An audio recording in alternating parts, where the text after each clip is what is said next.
So we are back again with Mr. Raymond Joyce, and he is our county extension agent, and he works for the University of Georgia, and he has just an incredible wealth of knowledge about plants, and is going to tell us a little bit about working in the yard, things that people are really getting excited about. It's spring, and I know they're going to want to put some of this pretty color out in their yard, the Japanese maple, all of that. So tell us, just give us some instructions about planting, the size of the hole. Okay, all right, no pressure here. As you put me in on that, no pressure.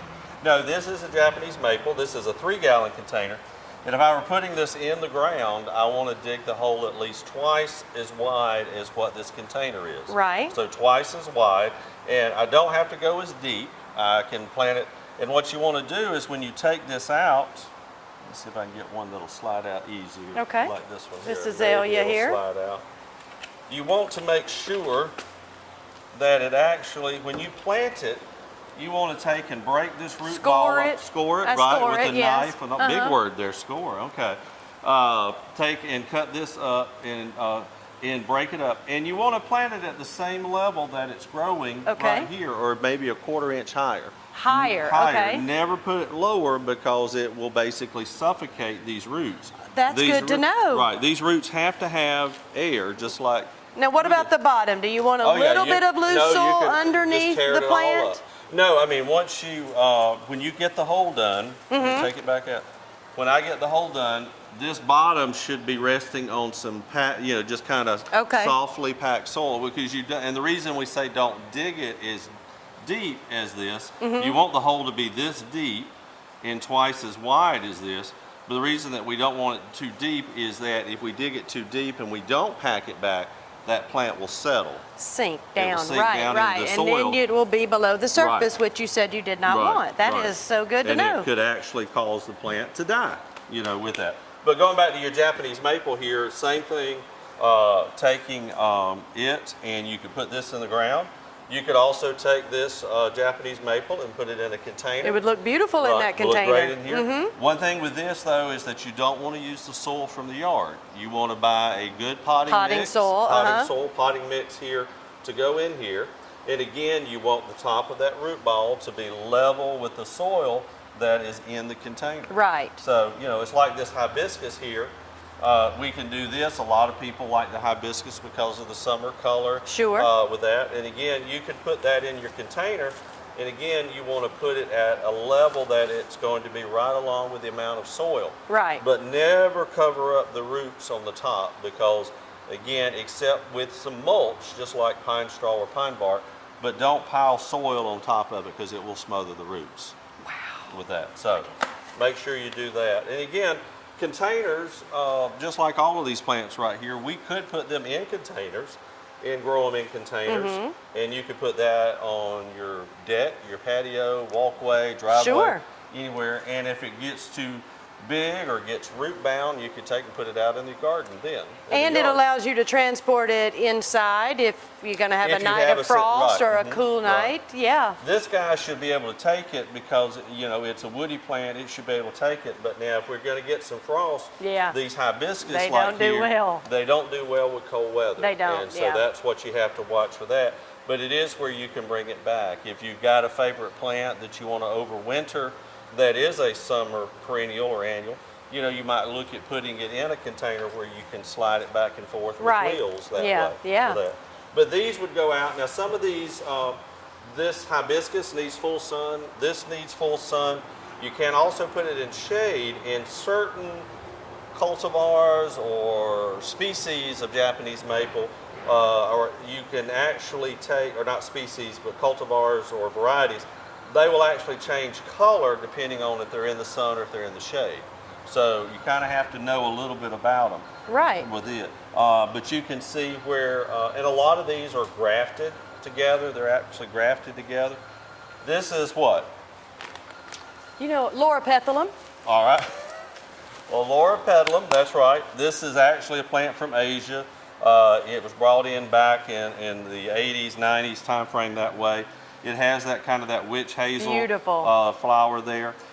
These colors, There are different selections of these as well. Some that will get tall, some will get short. Dwarf. Right, dwarf. Small right. ones, yeah. And these flowers will come on in the spring, and they'll stay this nice purple color here. And you could put this in a pot, or you could put it in the ground as well. This needs to be in full sun also. With it. It does make a beautiful, like around your porch covering, because it, instead of just the green foliage, it does have this beautiful purple color year round. Right. And again, if you're looking at mixing up the colors, foliage colors there, you it's can a good get one. This one you can get, yellows and other kind of crimson reds and all like that.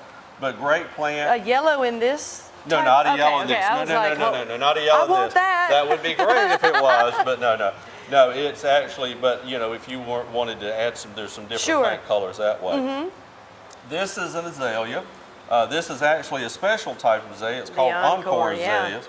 And the encore, the reason they call encore, they were developed so that they'll bloom in the spring and then they rebloom in the fall. Yes, with beautiful. That. So add those colors to it. These encore, you can see this one is kind of finished up. You also notice that it started to put on its new growth here as well.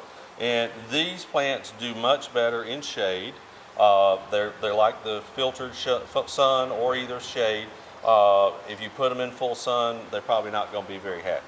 Exactly. So put them in shade.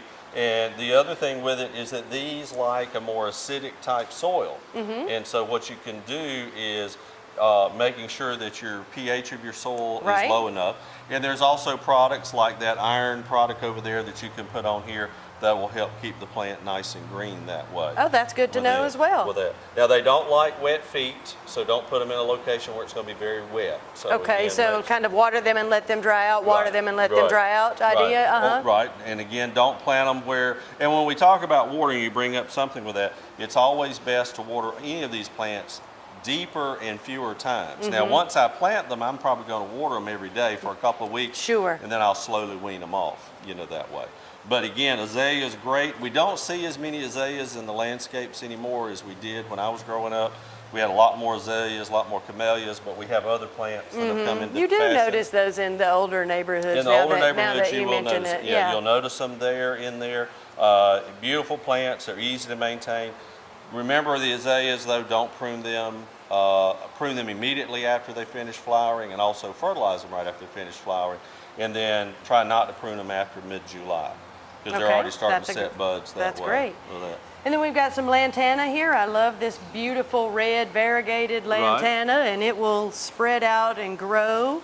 Right, this one we consider this to be a perennial, meaning that it will come back each year.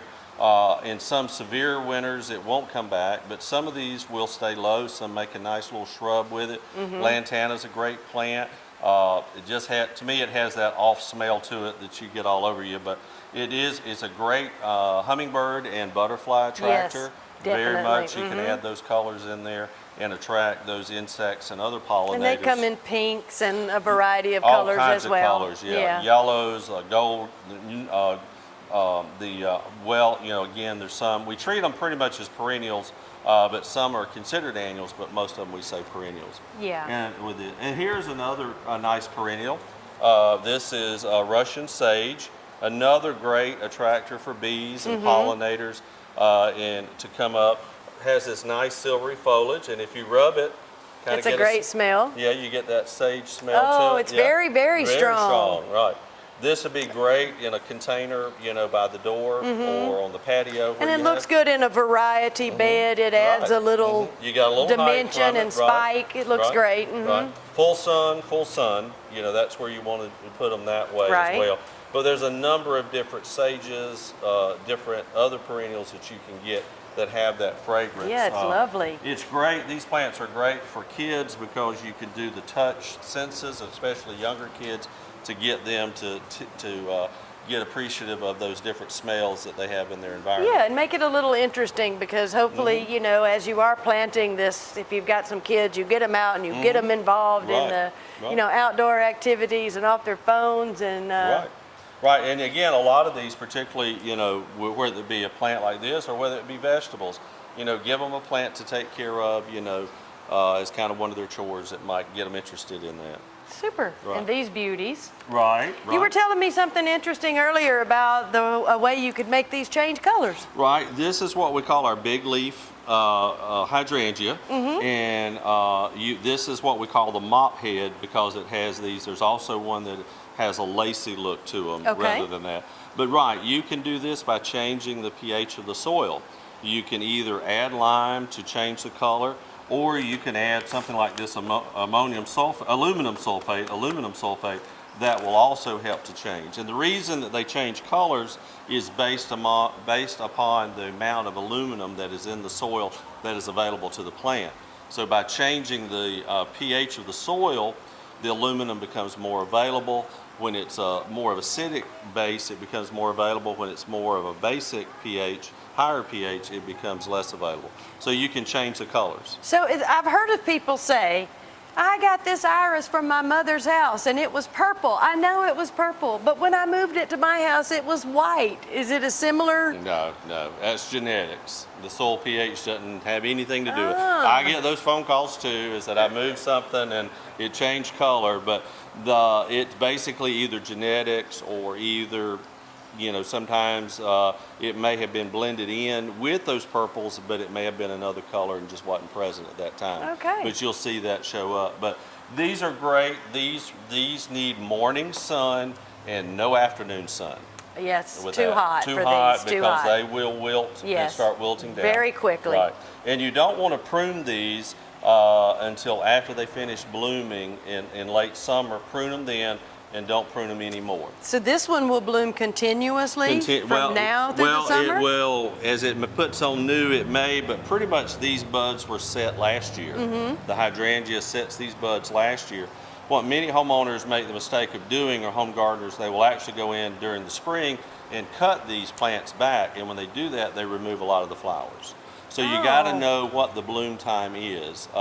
Kind of a rule of thumb, I was in a training recently and we were discussing pruning, and one of the things to look at, if the plant blooms before the month of May, you prune it after it finishes blooming. If it blooms after the month of May, then you prune it during the wintertime. That's a great tip, because otherwise you have literally ruined one whole year of the cycle for your plant by pruning it at the wrong time of the year. That's right. See, these azaleas bloom before May, so they're pruned as soon as they finish blooming. Right. This Laura Peplum blooms in the spring, so again before May, so we do pruning on that then. In the same way with these guys, they bloom after May, although these have been grown in a greenhouse. Sure.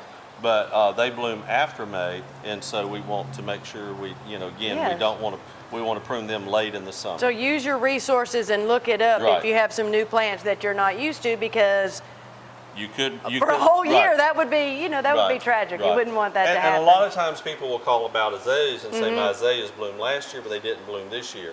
And a lot of times that's because either their landscaper or themselves or their husband or wife came in there and chopped them off in August, and so that took all the blooms off for the next year. You see that. So, but these, with plant material like this, with these ornamentals and perennials and annuals, just like marigolds or begonias, you need to make sure what the plant needs to be, where it needs to be. Does it need to be in full sun?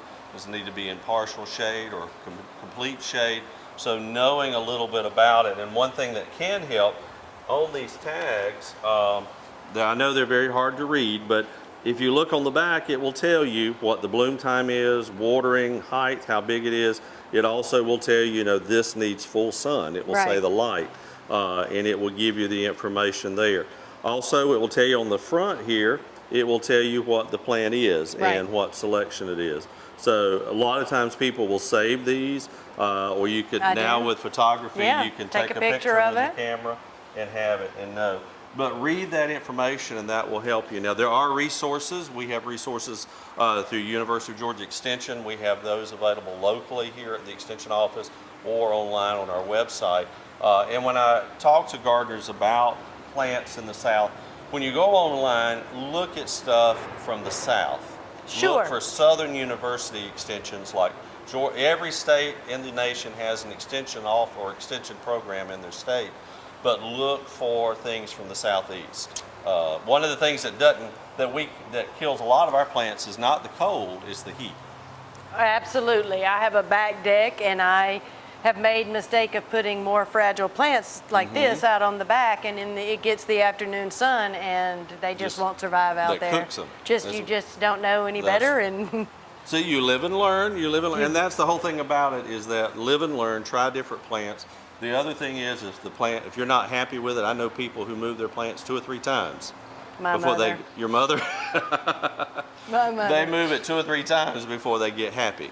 She gets a lot of hers off the side of the road. She's kind of an old school almanac kind of girl, and she'll say, it's not happy there, I've got to move it. Got to move it. I know many people, I've had neighbors that have done that, moved them several times and try them different locations with that. But experiment with them, try new plants, add some new things to your landscape. And spring is a good time to add those things and add some color, whether it be leaves or whether it be blooms. Yeah, well, thank you so much for talking with us about these things today. I bet everybody's going to be out in their yard, soon, getting ready to put all these plants out, and any of their local garden stores, centers, nurseries will have these plants available. They're a lot ready. of times people call me for a specific variety or plant, and I'll say check with your local garden center nursery, see if they can order it for you. Many times they have sources.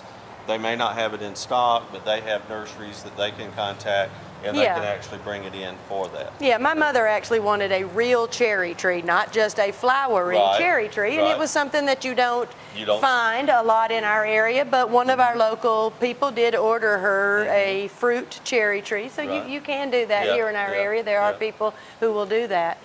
One other thing, can you tell people if they're going to go online to your website what that is? If you'll just Google, the easiest way is just to Google UGA extension. Okay. Is the easiest way. It's actually ugaextension.org. Okay. And that will pull up our website, and you can actually search using the search button or search field. You can actually type in hydrangea, and it will pull up information on that, or you can go in and do things like on basically any kind of plant there. That's great. And if we don't have it online, you can check with your local extension office, and they can help you find that information. Or you may visit. A lot of times I'll have people call me and say, what about this plant? We may not have that resource online, but I'll go down to Florida, or I'll go over to South Carolina or Alabama, and I'll find that information, because we're all in that same growing zone. And I prefer to get stuff that is from a university that's research-based that way. Well, that's great. Well, I'm looking forward to a beautiful spring with all of this knowledge and all of these plants, and maybe we could do a show at your house and have all your beautiful deck and everything there. Let's do it. No pressure. No pressure. No pressure. We'll see you next time. All right. Though. Well, thank you very much. It's always a pleasure.